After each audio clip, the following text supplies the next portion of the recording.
Welcome to the Krakan. I'm your host, Crazy Canuck. Today we're asking the question, where does all of this fake news come from? The leading candidates are the United States, the town of Velos Macedonia, and recently, Russian trolls.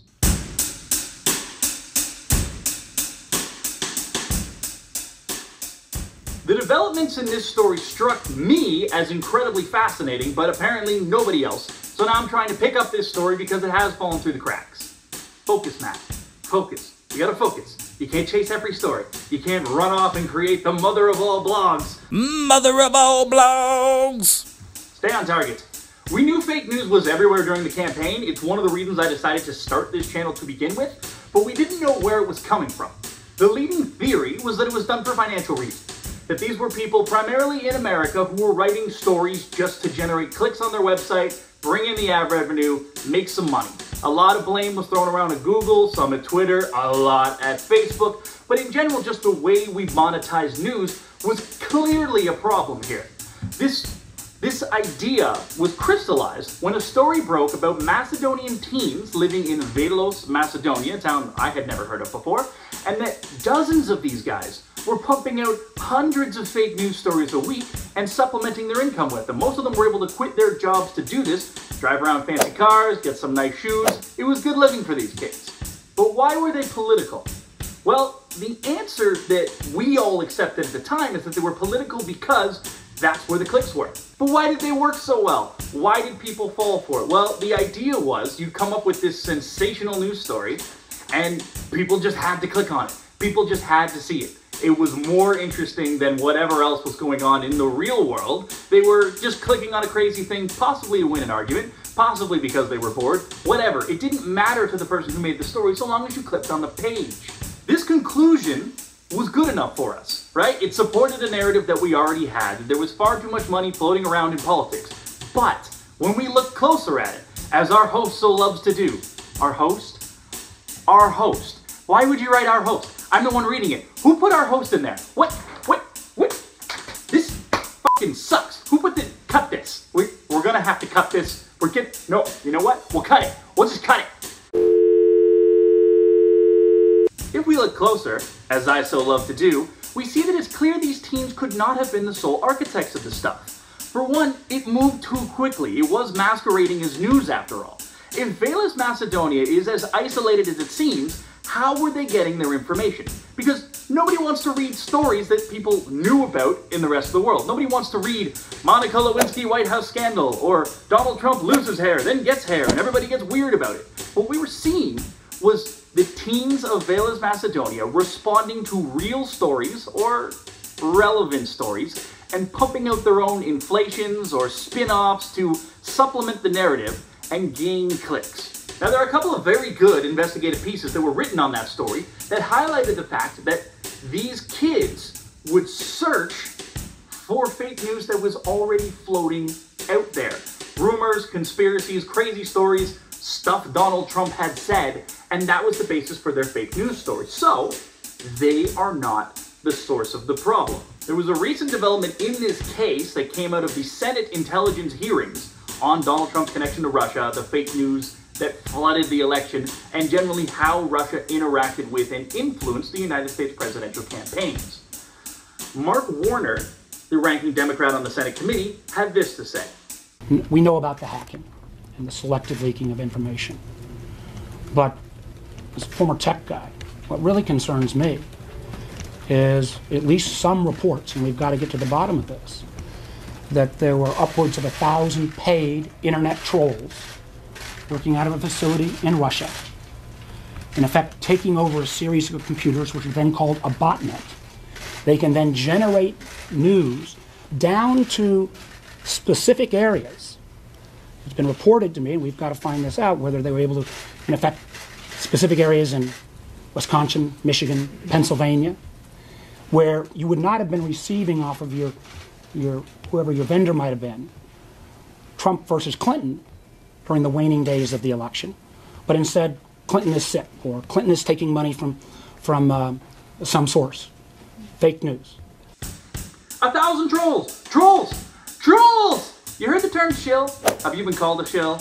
I've been called a shill. These guys are literally Russian shills. Now what they are is it's an account that doesn't represent a real person. There's a human being running the account. They're not bots. Although, as Mark Warner points out, these guys did run botnets and use them to upload, retweet, etc. But the actual people running the account were simply shills. They were representing a position that did not actually belong to them and were promoting a narrative for somebody else who had paid them to do so. And they didn't just do it at the presidential level. These guys interacted with local campaigns all across the country. There was recently an excellent report on one that happened in Florida.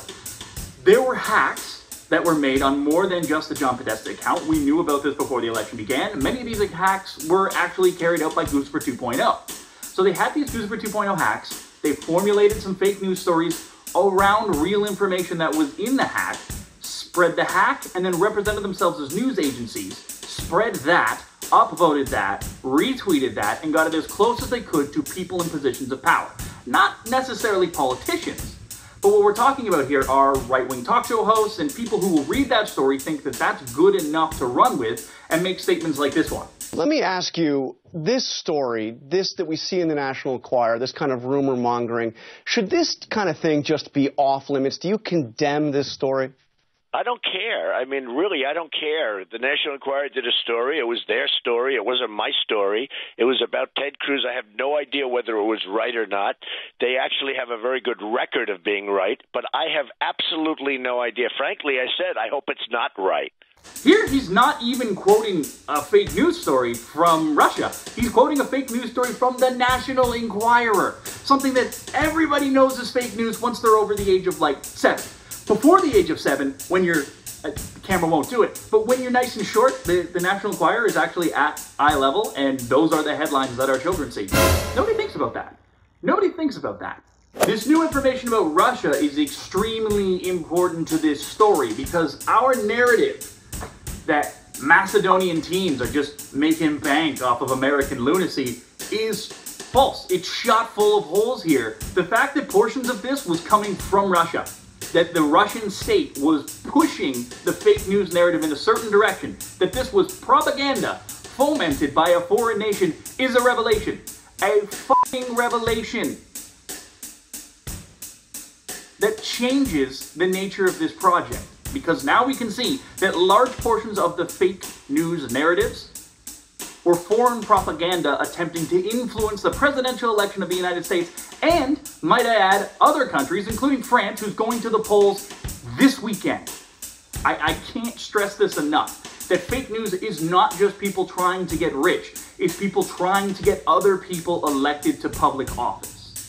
But we still need to ask, did all of this information come from the Goose for 2.0 hacks? No. It came from America. The Russian shills, the Macedonian teens, they still needed information to write fake stories about in order to seem credible, in order to generate clicks, likes, shares, etc. Because a botnet sharing stuff with a botnet has done literally nothing until somebody with some level of influence picks up the story and shares it with others. So let's talk about this. Let's talk about this third flavor of fake news and address where it came from. Because I'm kind of over this false equivalency bullshit that people keep throwing around. Because yes, both sides do this, and they do need to stop. And if you look at my Twitter account, you will see that I give it to both of them equally. That you can't fight lies with lies, and regardless of which candidate you're pushing, it's still wrong to do. However, one side did it far more than the other side. You could say that fake news was being exported across America on the Trump train. Oh my god, that would be such a good title for a mother of all blog. Mother of all blogs! Stay on target. This stuff came from the right. This came from alt-right talk shows. This came from regular right talk shows. This came from people on Fox News. This came from people on R the Donald. That's right, R the Donald. We're talking about R the Donald right now. That's how far down this goddamn rabbit hole we've gone. There are people on this subreddit who are not only consumers of fake news, but are also the origination of a lot of these stories. And I'm going to demonstrate that for you now. I tracked this live while it occurred. Donald Trump puts up this tweet. I'm not reading it. And it implies that Chuck Schumer needs to be investigated because of his ties to Russia. He may have been doing it sarcastically. That's not the point. That's actually not the point here. I'm not trying to lay this at the feet of Donald Trump. I'm not saying Donald Trump created this fake news story.